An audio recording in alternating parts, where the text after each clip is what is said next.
Let's get this show on the road. Welcome everyone to Lang Lab South Bend. My name is Stephanie Risk. I'm the owner here, kind of running day-to-day operations as best I can with a great crew of people. Want to welcome all of you here tonight. Pop-Up University is one of our most consistent and longest collaborations with the community. I think we decided last time that it's been 5 years, is that right? Really excited to continue to see this thriving and to be able to bring some of the best and brightest from IUSB to talk to the general population about the work that they do. A few things about Lang Lab. If you haven't been here before, there's a larger set of bathrooms on this side. There's a single bathroom over there. If many of you seem like you might have discovered the bar will be open until 10 tonight. We also have one of our renters, so we're an arts and business incubator. I should have said that at the beginning. But we have a number of residents. We have artist studios and businesses that run out of here. One of the businesses, Everett's Treatery, will be open until 8 with snacks and non-alcoholic options of many sorts. So feel free to get up and grab something throughout the talk or afterwards. I don't think I've left anything out, but I would love to call Elizabeth up to introduce your speaker for tonight. Thanks again for coming.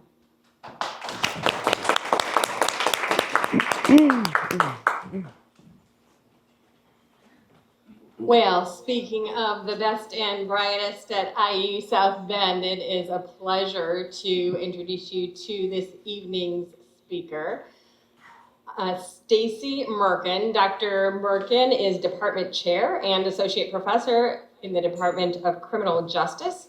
She's a senior Mosaic faculty fellow at Indiana University South Bend, so she works on creating spaces that are appropriate to teach in new and innovative ways.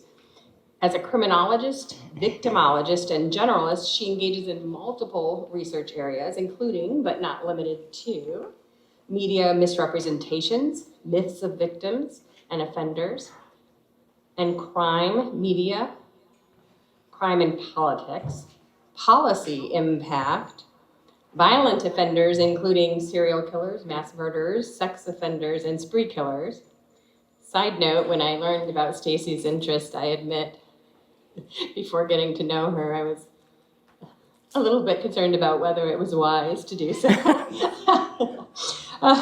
She looks at victor-offender relationships, stalking, intimate partner violence, cold cases, prison subculture, criminal law, gender and crime, and queer criminology. Her work has been published in various mediums such as peer-reviewed journals, textbooks, edited books, and national blog forums.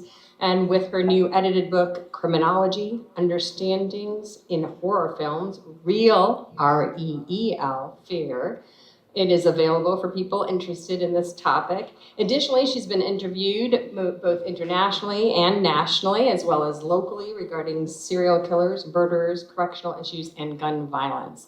So you'll often see her popping up when folks are looking for an expert to talk about these areas. She is an award-winning teacher on our campus, an award-winning advisor. She is the advisor also of the Criminal Justice Student Organization, which brought the food for tonight's events. The CJSO, along with the Student Government Association and Black Student Union, are co-sponsoring tonight's talk. And so we bring you Toward an Equitable True Crime, What Black and Missing and Murdered and Missing in Montana reveal about the media portrayal of Black and Indigenous women and girls, those who have gone missing. So we're going to learn a little bit about what happens and whether they're getting the attention they deserve and need. So without further ado, Dr. Merken.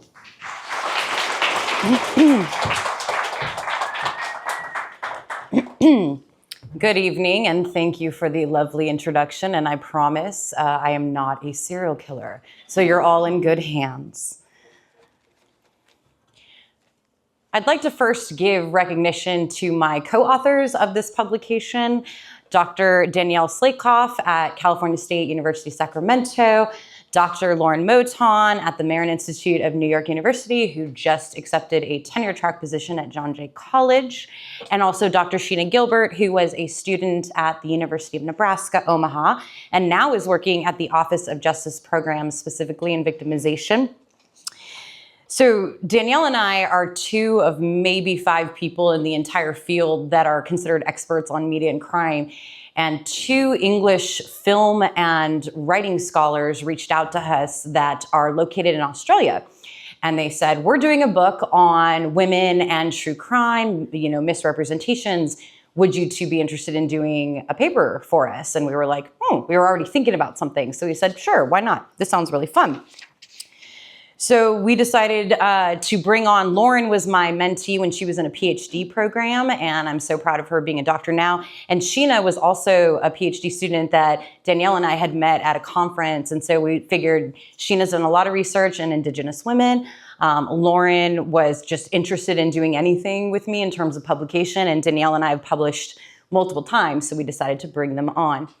But as I often do in my classes, I just tell them I don't actually post a slide, but I really do need to post a trigger and caution warning. A lot of the material that I tend to talk about and do research on might be uncomfortable, a bit sensitive to individuals. So I am definitely asking your personal health and well-being is most important. Self-care is most important. So if I come to a part in a conversation that's a bit uncomfortable or a little bit sensitive and you need to leave the conversation, I completely understand. And again, self-care is essential. So I am going to start off with a question for all of you. Okay, so I'm going to post a picture of an individual, and I want to know if you actually know who this individual is. Does anyone know who that individual is? Nobody? Oh, yeah. Natalie Holloway? Natalie Holloway. Very good. Okay, so anyone know anything about Natalie Holloway now that you know the name? Have you heard of the case? Anyone?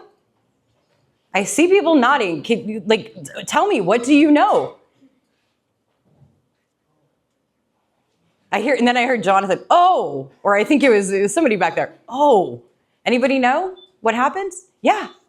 She was on she was 18 years old. She was on a class trip, senior trip. She's with one of her friends whose name was Claire, so I know that that's my name. And I believe she was in Aruba. Yeah. And she went out.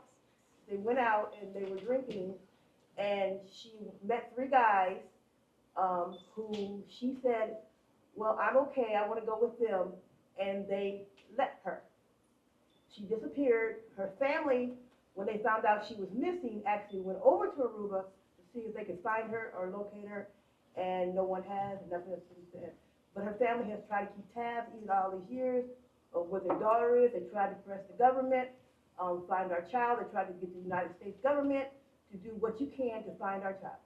You want to come up here and do that? Because you just did amazing. Yes, absolutely. Natalie Holloway, 18-year-old American, goes on a senior trip to Aruba with 124 classmates. Natalie Holloway goes off the night before that she's supposed to leave with 3 individuals.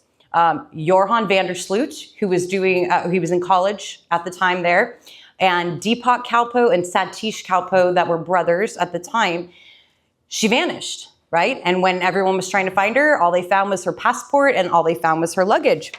And this case made national news within 2 hours of her going missing, made international news within 6 hours of her going missing.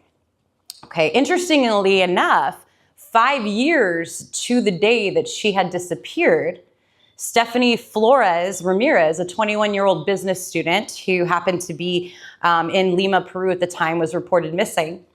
And she was found 3 days later dead in a hotel room that was actually under the name Johan Vandersloot, same individual who Natalie had gone off with when Natalie went missing. And he ended up being extradited and confessed to murdering Stephanie. He's now serving 28 years in prison for that. The same year that Natalie was declared dead legally in 2012, that was the same year that Johan Vandersloot was sentenced to prison in Peru. But it was not until 2023, okay, that Vandersloot confessed in what we call a proffer letter. Now, a proffer letter is a letter that a defendant writes to a prosecutor, or it could be a witness, basically talking about things that they were allegedly committing, so talking about a crime. So he did say, I killed Natalie Holloway. However, there's a stipulation in a proffer letter. In the proffer letter, they cannot use that evidence against that individual. So he has actually admitted to killing Natalie Holloway. So let's try another one. Anyone know who that is? Ooh, I heard it like nice and loud. Excellent. Gabby Petito. What happened to Gabby? Anybody know? Yeah. Her husband or boyfriend and her were vloggers and different band lifestyle. They went out camping and she ended up not making it out. They couldn't find her fiance for a long time. Husband, boyfriend, whatever. Fiance, yeah, you're right, yeah. Fiance, for a long time, and her remains were discovered. Very good. So Gabby Petito, right? Another individual that we are familiar with, 21 years old at the time, and then turned 22 almost immediately. She was in a relationship with Brian Laundrie. That was since March 2019, immediately moved in with him and his parents. There was a lot of domestic violence that occurred in that relationship. They decided to go on a road trip together. She was trying to create and be a vlogger. And so she was vlogging the road trip. And so they had started at her parents' house in Florida, and then they had gone, or in New York, and then they had gone to Utah. There was evidence of going to multiple different places. However, there was a witness on about August 12th, 2021, who called 911 saying that they saw a couple, which were later identified as Gabby as well as Laundrie, and said that there was domestic violence. But what happened in that situation is when police came, Gabby did not want to press charges, Laundrie did not want to press charges, and police reported it as a mental breakdown. Even though they reported in the actual report, they wrote out that she would not stop crying, she was sobbing, she was, wiping away tears and so forth. She had physical marks on her body. It was still reported as a mental breakdown. They did separate them. He spent the night in a hotel room. She spent the night in the van. However, if it was a domestic violence report, if they actually labeled it as domestic violence, right, then what would have happened was we would have had a different outcome. Police would have likely arrested one of them and the other one would have been sent back to where they live. And maybe it wouldn't have occurred the way it did, but the last day she was seen alive was on August 27th, 2021. Her remains were found, though, on September 19th, 2021, scattered in a camping area in Wyoming. On October 20th, Laundrie was found self-inflicted gunshot wound, so Laundrie had committed suicide. They did find a journal that did indicate likely that he had killed Gabby. Let's try this again.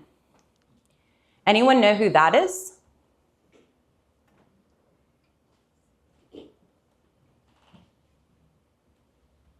Is it fair to say that you do not know who that is? Yeah. This is Casera Stops Pretty Places. Anyone heard of the case? Probably fair to say you probably have not heard of the case, right? 18-year-old Native American girl. She was a member of the Crow and Northern Cheyenne tribes that are in Bighorn, Montana. She disappeared on August 24th, 2019 in a suburban neighborhood of Hardin, Montana, which is about less than half a mile from the Crow Reservation boundary. Although her body was found on August 29th, 2019, law enforcement in Bighorn County did not notify her family until September 11th. A few days before she went missing, she was trying to help her cousin who was in a domestic violence relationship. The individual, the abusive boyfriend, his name was Natosi Summers. And we do know that there was strong evidence leading toward the fact that he was likely involved in her case in terms of her potentially being murdered. What I can tell you, because I've done research on this case because the media has not, and what I can tell you from the little information, the Bighorn County coroner, Terry Bullis, took Casera's remains to his own personal funeral home without having her officially identified by the crime lab and or her family. In fact, her aunt was not even allowed to see her body for more than 2 weeks. Her remains were hardly recognizable, and her body was wrapped in plastic when she was found. Actually, last year, they did find her jawbone, and they delivered that to the family so they could do a proper burial. And that's all I'm going to say about that, because it gets pretty grotesque there. We know that Kisera, again, was with her cousin. We know that there's some sort of tie to Ntosi Sumners. And what I can say about that is that her family was coerced to cremate her, so against their religious beliefs. And actually on April 1st of this year, there was a hearing for Ntosi Summers. However, he was charged with criminal endangerment and not homicide. Anyone know who that is? I'm probably going to guess that you are not familiar. Does the name sound familiar? A little bit, maybe. This is Relisha Rudd. Anyone heard of the case? No? Relisha was an 8-year-old girl who went missing on February 26, 2014, with the last sighting on video surveillance from a hotel in DC on March 1st, 2014. Relisha lived in the DC General Shelter. This was a homeless shelter designed for families with low income. She lived with her mom, Shamika Young, and also her stepfather, Antonio Wheeler. And she was very close to her grandmother, Melissa Young. Now, there's a lot of strange facts with this case. Relisha stopped attending school in February 2014, but Melissa, her grandmother, provided the school with a note stating she was having health problems and was in the care of a Dr. Tatum. Khalil Tatum was a 51-year-old janitor at the shelter who befriended Shamika in order to get close to Relisha. So he used Shamika's vulnerability. Tatum had a long felony record. He was imprisoned twice and actually was released about a year before this incident.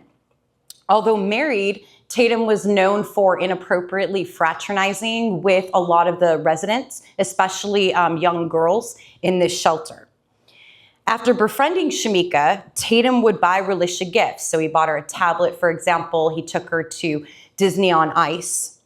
Eventually, Shamika allowed Tatum to take Relisha off with him. He would use the ruse and say that he had a granddaughter, so he wanted to take Relisha with him to go see his granddaughter. Relisha's school tried contacting this Dr. Tatum with the phone number that the grandmother had provided. However, when he failed to show up for a meeting, that's when the school counselor actually called the police and reported her missing. So the missing persons probe by the DC Metropolitan Police did not actually start until March 19th. Relisha had not been in school for over a month at that point. And Tatum's wife, Andrea, was found shot in the head in a motel in Maryland on March 19th. Surveillance tapes showed Tatum and Andrea going into the hotel the night before. And then Tatum was last seen on March 2nd. He was buying a shovel, he was buying lime and 42-gallon trash bags. Tatum's body was found on March 31st in a shed at a DC park, and he was dead by apparent suicide, but Relisha has never been found. They have not found her body. So my question to all of you is, you all knew about Natalie Holloway, and you all knew about Gabby Petito, but how come you don't know about Kisera Stops Pretty Places, and how come you don't know about Relisha Rudd? Those are the big questions that we really need to answer. So what is actually going on here, right? What's happening? And hopefully I can answer that. So what does the research tell us? Well, there is this notion of what is considered a real victim or an ideal victim. And this is perpetuated in law enforcement as well as in the media. And it's been socially constructed in society for many decades. And what I mean by social construction is the subjective meanings that we assign based off of tradition, based off of culture, based off of what we learn, and dissemination of rumors and myths and so forth, that we truly believe represent some type of phenomenon. So therefore, what a victim is has been socially constructed. What a true victim is, what an ideal or real victim is. This leads us to the missing white woman syndrome. This was a term coined by the late American journalist Gwen Ifill in 2004. The missing white woman syndrome is the media's fascination with missing or harmed white women and girls while simultaneously lacking coverage that focuses on women and girls of color or Indigenous women and girls. So as one example, CNN mentioned Gabby Petito nearly 1,500 times over 1 month, which was just 34 fewer mentions than former President Biden at the time in August 2021. That's a lot. Okay. However, if we look at the statistics of missing persons, according to the National Crime Information Center in 2023, that's our latest yearly data, there are 563,389 missing persons reported. We have to remember here this number is probably higher because there are a lot of cases that are also not reported. But out of that number, 40% were persons of color. However, Black Americans only make up 13% of the US population. When we break this down further, looking at girls and women specifically, over 36% of those missing were Black, despite the fact that Black women and girls comprise only 14% of the female US population. According to the National Crime and Information Center, there were 5,487 cases of missing Indigenous women and girls in the US, where the majority of cases involved girls ages 0, and yes, I said 0, to 17.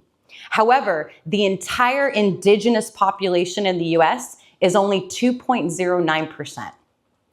Research also shows that Indigenous women and girls have the highest percentages of rape, murder, and sexual assault than any other race ethnicity category of women. Therefore, if we have these special populations of women and girls missing at these extremely high rates, why are these cases not being covered? Why do we not know about these cases? At the time Gabby Petito was missing in August 2021, there were 710 Indigenous missing women and girls at the same time, but nobody knew about those cases. They only knew about Gabby Petito. In May of 2005, the same time Natalie Holloway went missing, there were 2 Black women who went missing on the exact same day and same time, Tamika Huston and Asia Nicole Martin. However, no one knew about those cases. Just to make sure we're on the same page about media in general, before I get into the study, I want to make sure that you all understand how the media works, okay? So we have 3 rings of the media. If you look at the inner ring are all the major TV news networks like ABC, CBS, NBC, CNN, Fox News, right? As well as major news magazines. Think Newsweek, Time, US News and World Report, along with national newspapers like USA Today, the Wall Street Journal, the Washington Post, Time, and most important, the Associated Press. Americans rely, and this is in research, on this inner ring as their information about crime. Americans rely on this. We know about 30% of all major news is devoted towards some type of crime or criminal justice topic. The middle ring and outer ring are more widespread, as in a particular area. So for example, the middle ring consists of more regional types of newspapers, like the Chicago Tribune, okay? As well as the outer ring kind of looks at like local newspapers, local TV news stations, and so forth. But the ring that has the most influence and the most impact on what is actually in the media is the inner ring. And the AP, Associated Press, is the most important, especially when it comes to missing cases, because the AP has all 1,400 newspapers subscribed to them in the US. The AP is the largest news organization in the world, and they compile thousands and thousands of news stories each day, but only a couple dozen are actually sent to the local, the regional, the outer rings. So when AP carries a story, that story is going to appear all over the nation in various forms of media. So if AP carries a story about a missing person in Ohio, we will hear about it, and we'll hear about it pretty quickly. So when applying this to missing persons, if a story is sent by AP, we know that it'll hit national news within about 1 to 2 hours. It'll hit international news within about 6 to 7 hours. And like I said before, both cases, Natalie Holloway and Gabby Petito, hit national and international quite quickly. Because Sarah Stopp's Pretty Places has never made national news. It's barely even made local news. Relisha Rudd, it took 7 years for that case to make any type of national news. But neither case nor the hundreds of thousands cases of missing Black and Indigenous women and girls have any type of coverage that is remotely proportionate to what we are seeing in terms of white women and girls. So now that we have an understanding, let's talk a little bit about the study that was conducted. So we utilize what's called an inductive qualitative content analysis. And a qualitative content analysis is a research design method where you can actually analyze and interpret textual data. So that could be written words like interviews, but it can also be other forms of communication like TV and film and visual media. So this specific method allows individuals to identify patterns and major themes that are likely not going to be found in quantitative data, which is more numbers and surveys and so forth. So what qualitative content analysis does is it helps us answer the why and the how and the what. So we specifically chose an inductive qualitative content analysis instead of what's called a deductive qualitative content analysis. So a deductive qualitative content analysis is when you already have a lot of research done on a particular topic, or you have theories that have already been discovered about that particular topic, and you start with your coding based on that information. An inductive one is used when there is very little information on the topic that you are researching. And so what you do is you watch or you listen or you read that data, and the themes and patterns emerge as you do so. So we decided to do that. So for example, I'll give you an example of deductive really quickly. One of my studies was one of the very first studies done on rape myth acceptance on women's channels of programming. We use rape myths that are very prevalent in the research, and we started that with coding. That's a deductive. So we were looking for those specifically. With the research for this study, we had nothing to go on. So what we did was we started clean, right, in terms of what we were looking at. So basically, in terms of this study, no one had ever conducted research like this. There had never been research done before that looked at and examined television true crime installments, basically looking at how marginalized female victims are portrayed. So this was an original study that was done. Now, it requires 6 steps, 6-ish. There's a lot more. I'm going to go through the easier ones for you, but trust me, there's a lot more to this. So the impetus for this study actually came from that extreme coverage of Gabby Petito. Danielle and I were talking, and we were just shocked at how quick that case made the media. I mean, it just shot out of nowhere. And not only was it covered in traditional news coverage like TV, for example, in newspapers, but it was also covered very heavily on social media. There were TikTok content creators who were covering the story as well. And we started thinking about the missing white woman syndrome and the harm, because missing white woman syndrome ignores missing women and girls from marginalized non-white communities and has that lack of coverage. But then in November 2021, this is what really kicked us into gear. There was an article in the Los Angeles Times by Lorraine Ali, and she started describing these 2 new true crime television documentaries, HBO's Black and Missing, and Oxygen Network's Murdered and Missing in Montana. And she actually said how they break the true crime mold of chasing names from the headlines and instead highlight cases of Black and Indigenous women, respectively, who have gone missing. So we decided, wait, that sounds really good. We're kind of thinking about doing something already in this area. Let's examine these 2 documentaries. Let's try to find that in-depth, rich content and see how these women are actually portrayed in the media. And maybe we can find a reason as to why they're not covered. Why I was asking all of you, why do you know about Natalie and why do you know about Gabby, but you don't know about Relisha and you don't know about Kasera? So we were specifically interested in the overall causes both documentaries attribute to someone going missing and what issues they see Black and Indigenous women and girls are facing from this overall notion that we called missingness. So step one was selecting our data, right? And as I had mentioned, we selected HBO's Black and Missing and Murdered and Missing in Montana. Just so you have a little bit of background if you haven't seen them, HBO's Black and Missing is a 4-part documentary by American filmmaker Gita Ganbir and documentarian and journalist activist Soledad O'Brien.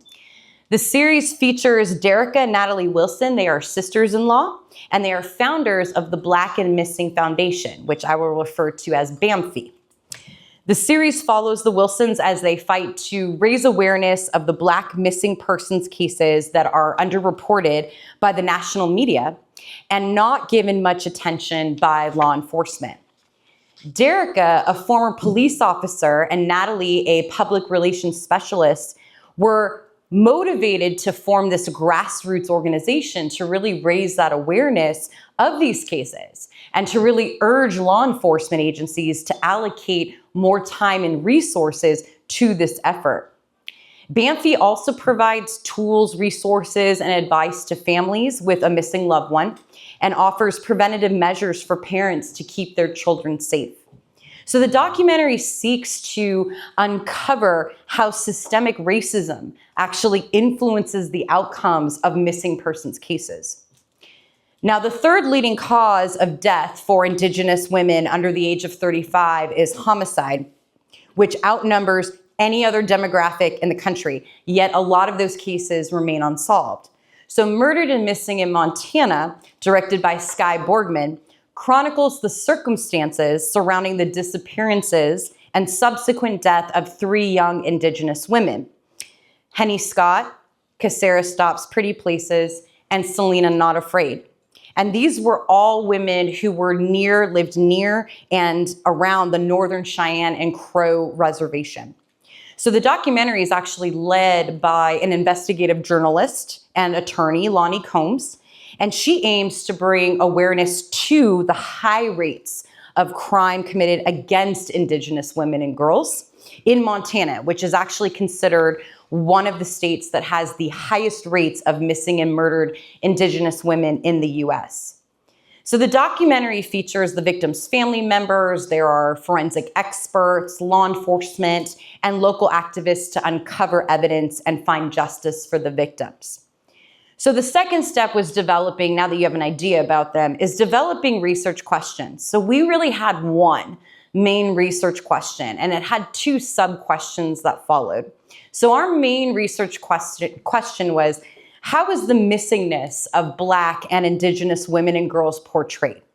So based on our own knowledge of how overrepresented white missing women and girls are in true crime media as well as in traditional media and so forth, also with the public's perceptions of missing people, because if they're constantly seeing missing white women and girls, they're going to think that these are higher rates when we have to really look at who's actually missing.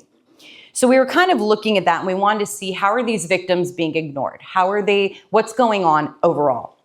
And what attributes actually exist regarding these special populations and missing?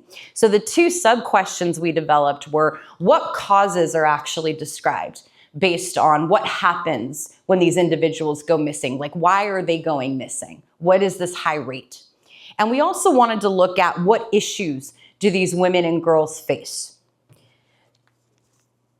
So step 3 is actually analyzing the documentaries and doing separate coding.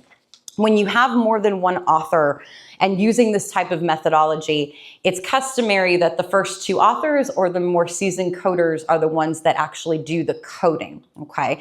So they have to be trained in what we call objective coding. However, for my students that are here that are in their capstone that all are presenting their research tomorrow at the undergraduate research conference, they had more steps because they don't know how to do objective coding. So they had to talk about their biases. So for us, we didn't have to do that part. So they're probably going to be mad that I have less steps than they had to do.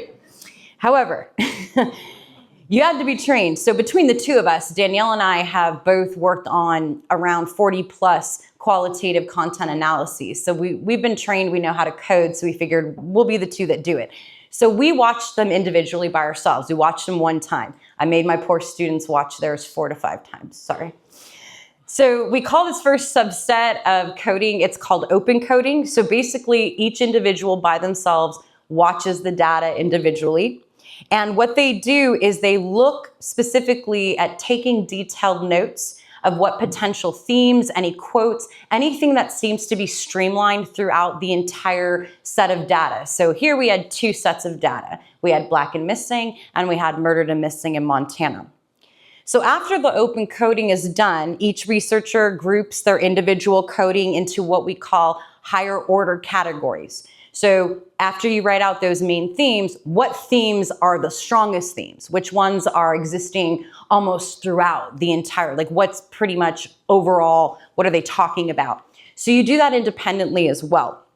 So for example, I might have coded in my notes lack of knowledge by police, and then I might have coded lack of police training in another section.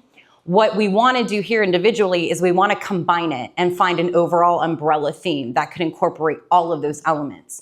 So that's how we actually came up with police failures. That's one of our themes, which I'll talk about. After you do that, the research goes into steps 4 and 5, which happen almost simultaneously. Now, what my students will love is I didn't make them do any statistics. So they didn't have to do step 4, and they didn't have to do step 5. So y'all should be happy. Okay, so in step 4, basically what you're doing is you're assessing inter-rater reliability, which means how consistent are the 2 individual coding methods. So how consistent are Danielle's coding with what I found in the data as well. And we had to do it for 2 documentaries, so 2 sets of data. So what I did was I'm the stats person out of the 2 of us. Danielle won't touch it with a 10-foot pole. So I assessed both of the coding through statistical tests. One is kappa. Kappa, typically a desired range, you want 0.75 or higher. Again, we've done this so many times together. We were at a 0.93, so we were very high and very happy. I then did a second test. I had created a modified version of testing inter-rater reliability on that Rate Myth article that I had told you about a little earlier, and I tested it through that. So we were a 0.92. We were fine, so then we could meet. So what you do when you meet is you talk through and you discuss what actual themes did each person find. And we were almost like 100% in agreement of the main themes. Within those themes, though, we both found sub-themes, and we each found quotes that we felt were really important to address in our research. Number 6 is actually reporting those themes. So these conceptual themes, what did we find? How did we answer our questions? Well, we found 3 main themes with multiple sub-themes throughout. Our first theme, as I mentioned, was police failures. Our second theme was, unfortunately, human trafficking. And our third theme was vulnerabilities. So let's dive into these a little bit. What I've done for you is I've put some quotes, because I think these quotes, if you read them, really kind of capture what we found. So as you read these quotes, I'm going to talk a little bit about what we found. So in Black and Missing, many of the families interviewed describe having negative experiences with the police, which was not a surprise. Specifically, the police did not seem to take their loved one's disappearance seriously. The documentary showed family members and friends making flyers. They were going door to door. They were posting on Facebook, whatever they could do, driving around. It was really sad to see some of these families in cars every night. You'd see it in the documentary. They're driving around the neighborhood. They're conducting their own searches and investigations. Several of them were not giving up hope, but they had no official help, which resulted in seeking out Black and Missing Foundation. One of the most glaring issues, which really hit me, and Danielle agreed as well, is the police consistent use of the term runaway, which I then created this designation status. I created the term runaway designation status. In fact, John Walsh, who is very well known for creating America's Most Wanted, if you've ever seen that show, his son's case, a very famous case, Adam Walsh, who was murdered, he actually is talking in the documentary. And what he says really, like, I had to pause and I had to write it down. He said, "Who has a right to sign the death warrant of a kid? Runaway, forget about it." This statement really stood out to both of us. So put differently, the runaway status designation assumes that a child is not in danger, which was not the issue in Mariah's case, as well as minors that were featured in this documentary. This is a very harmful designation to give any of these kids or any of these women or teenagers, because the immediacy is simply not the same. It's just not. And as we found an issue with police, they're not incentivized to solve missing persons cases as they are with homicides. So Derica mentioned when she was an officer during her time, most police departments are graded on the number of homicides solved, or what we call violent crimes, like robbery, for example. They are not graded on missing persons cases. And Derica actually said missing persons cases are not a priority because it's not considered a crime when someone goes missing. So in fact, Derica actually talks about she had 1 hour of training on missing persons in her academy. That was it, 1 hour. In terms of murdered and missing in Montana, I have 2 quotes as well that you can read that I think will sum up. In the case of Henny Scott, 14, who went missing, her family called police and said that Henny had called them from some house phone. They didn't know where the house was located, but they gave the phone number over. The police did not check out the house. They didn't trace the call. They didn't do anything. So the family created their own search party, and Henny's body was ultimately found about 200 yards away from that home where she called her parents. And the police, again, did not do anything. There was an anonymous Bureau of Indian Affairs officer who was interviewed in the documentary, and when asked about the case, he actually said there was no law enforcement activity in Henny's case. Henny wasn't even entered in the FBI National Crime Information Center as a missing person until 2 days before she was found. So that opened up another sub-theme for us in overall police failures. This slow response times about notifying the public, notifying the federal government. What was uniquely found in murdered and missing is jurisdictional issues. So when an Indigenous person goes missing, there can be multiple agencies involved. But what ends up happening is the cases go back and forth. So it might go to the local police department, then it goes to the tribal police, who then sends it back, sends it to Bureau of Indian Affairs, who sends it to the FBI, who sends it back to local. As this is going on, time is passing. We are wasting time for these specific cases. So the documentary talks a lot about that. And there was an on-screen text that actually talked about how there's a Supreme Court ruling that states if a non-Native American commits a crime on a reservation, tribal police do not have the authority to make an arrest. But then the screen also said Montana police cannot make any arrests on an Indian reservation. So it was back and forth, too many restrictions. The second theme you can read in terms is human trafficking, specifically sex trafficking. So what we were noticing here was there was a lot of possibilities that these girls were trafficked. The 16-year-old case of Kennedy High, for example, she was actually found, thank God, in a hotel room with 3 to 4 adults. But police had found that they were getting ready to sell her. She was this close to being sold into trafficking. And at that point, you will not be able to find them. So it's important to understand that trafficking is definitely something that we do see. And Derica and Natalie actually were presenting at a Baltimore human trafficking task force. And they talked with a former police officer who actually said that when he was an officer and he arrested a 16-year-old, he just thought of her as a child prostitute. He didn't think of her as a victim. But we know in the research that many of these girls are trafficked started out as being missing persons. If we look at murdered and missing in Montana, I mean, you can see the stats and you can see this as well. Traffickers know that reservations are easy target spots. There's a lot of preying that's going on around those areas. And what they talked about was how these girls are taken, they're drugged, they're sexually assaulted, and then they're sold almost immediately. And in most cases, they're murdered. And in fact, Selena Not Afraid, the last place that she was seen at was a very hot spot for trafficking of girls. I know I'm short on time, so I'm gonna go into the last one. Vulnerability. Vulnerability was very present.